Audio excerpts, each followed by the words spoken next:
साक्षी और अजितेश की प्रेम कहानी आपको याद है ना। लगभग 4 साल पहले की एक ऐसी लव स्टोरी जिसे पूरे देश ने देखा। साक्षी अपने घर से भागी हुई अजितेश के लिए यानी अपने प्रेमी के लिए शादी भी की।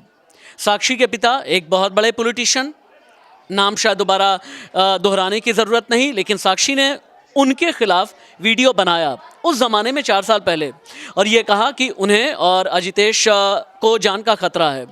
लेकिन अब 4 साल के बाद साक्षी ने अपने ससुराल वालों पर भी कुछ इल्ज़ाम लगाए हैं। ये सच है या झूठ, ये इन्वेस्टिगेशन का विषय है, ये पुलिस बताएगी। मैं रिपीट करूंगा, ये सच है या झूठ, इसे लेकर के मैं कुछ भी नहीं कह रहा, क्योंकि अभी तक दूसरे पक्ष जिस पर इल्ज़ाम लगाए गए हैं उसने अपना कोई रिएक्शन नहीं दिया है।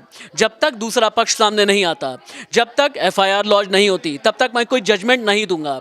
साक्षी सही है या गलत मुझे नहीं पता, लेकिन ये वीडियो आप देखें जिसमें साक्षी 3 मिनट तक अपने घर वालों पर इल्ज़ाम लगा रही हैं। इस वीडियो में आपको अजितेश भी बीच बीच में उनकी आवाज़ भी नज़र आएगी। साक्षी के साथ में अजितेश हैं, उनका साथ दे रहे हैं, लेकिन साक्षी अपने घर वालों पर इल्ज़ाम लगा रही हैं। वीडियो देखिए, फैसला आप कीजिए कौन सही है और कौन गलत। लाना चाहते हैं अपनी जो उनकी दूसरी वाइफ के बच्चे हैं उनको घर में लाना चाहते हैं। आए दिन वो हमारी बिजली कटवा देते हैं, समरसेबल का तार कटवा देते हैं। मतलब ये छोटी हरकतें बताने वाली नहीं है, लेकिन वो कर रहे हैं प्रेजेंट टाइम में। 18 तारीख को हमारे सुरक्षाकर्मी जब खाना खाने गए हुए थे तो उन्होंने कैमरे में से देख लिया था और इनके अजितेश के बड़े भाई और अजितेश के चाचा और अजितेश के फादर ऊपर आके मुझे धमकी देने लगे कि अपने घर से कुछ लेकर नहीं आई है और यहाँ पर आके बिजली जलाएगी हमारी। इस तरह से दहेज की मांग करने लगे कि तू हमारे किसी काम की नहीं है, अब तेरा पिता विधायक भी नहीं रहा तो तू हमारा कुछ नहीं कर पाएगी। लेकिन मैं शांत रही थी क्योंकि मुझे पता था वो लोग रिकॉर्ड कर रहे होंगे। मैंने एक आवाज़ नहीं निकाली अपने मुँह से और 2 बार वो झूठी शिकायत कर चुके हैं मेरी थाने में, मेरे हस्बैंड की और मेरी। उस वजह से हमें 107-16 का नोटिस भी आया। पुलिस ने हमारे कोई बयान नहीं लिए उस केस में। जब हम थाने गए, क्वेश्चन पुटअप किया कि दोनों पक्षों को भाई 107-16 का नोटिस क्यों नहीं आया, तो पुलिस वालों ने ये कहा कि वो 60+ हैं इसलिए उनको नोटिस नहीं दिया, सीनियर सिटीज़न में आते हैं वो। तो मैंने कहा अच्छा कोई नहीं। और उन्होंने हमारे बयान, मैंने कहा आपने हमारे बयान क्यों नहीं लिए, तो उन्होंने कहा कि आप लोग ऊपर थे नहीं, लेकिन हम ऊपर ही रहते हैं। लेकिन मेरे इन-लॉज़ ने मना कर दिया पुलिस वालों से, क्योंकि उनको पता था कि हम बयान देंगे तो प्रूफ चीज़ें देंगे कि भाई रिकॉर्डिंग्स, वीडियोज़ जो हमारे पास अवेलेबल हैं वो सारी चीज़ें हम उनको दिखाएंगे।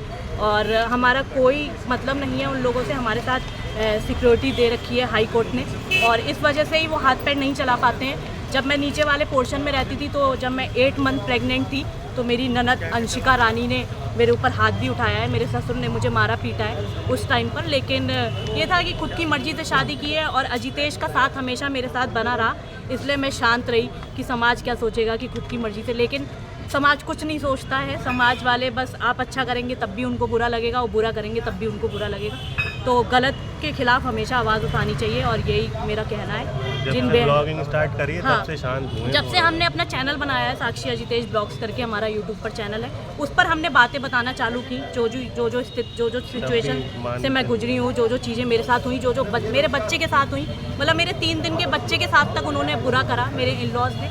उसके बाद भी मैं शांत रही कि अभी हमारा टाइम नहीं है, लेकिन जब तक आप गलत के खिलाफ आवाज़ नहीं उठाएंगे सामने वाले को हिम्मत मिलती रहेगी। आपको कब से ये इस तरह से आप पीड़ित हो रही है? मैं आप लोग को सही बताऊं तो शादी के तो हाँ 15 हम लोग दिल्ली में थे उस टाइम, 15-20 दिन बाद ही हम लोग इनके रिलेटिव्स सब मुझे फ़ोन करके उल्टा सीधा बोलना, टारगेट करने लगे। आपसे मिलिए क्या आश्वासन मिला? आश्वासन उन्होंने ये दिया है, पहले उन्होंने बोला कि आप क्या कॉम्प्रोमाइज़ चाहते हैं, तो हमने उनको मना कर दिया कि कॉम्प्रोमाइज़ उन चीज़ों में होता है जहाँ पर अत्याचार ना हुआ हो। यहाँ साफ साफ अत्याचार हुआ है तो हम चाहते हैं कि उन पर FIR हो, उन पर रिपोर्ट हो और कार्रवाई, एक जेन्युइन कार्रवाई की जाए जिससे मुझे इंसाफ मिले।